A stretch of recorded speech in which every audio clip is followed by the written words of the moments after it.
Today, we will walk through the main ways you can add line items to your deals in HubSpot. The first option is automation through a workflow. Inside the workflow, open the Line Ner action and select Add Line Item.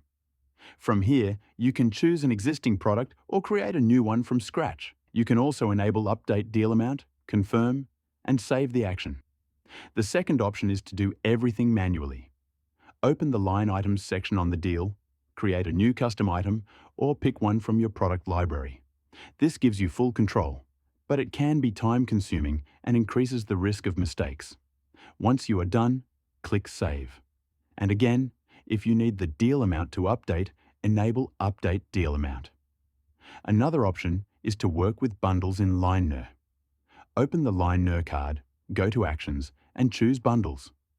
Create a new bundle, then add line items just like before, either by selecting an existing SKU or creating one manually.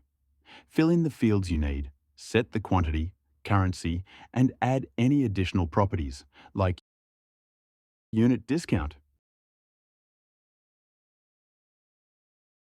or unit discount type. When everything is ready, save the bundle.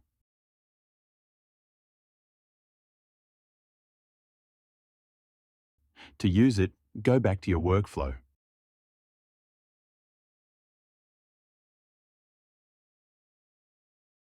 Find the Line Ner action, choose Add Bundle, select the bundle from the list, save, and activate the workflow.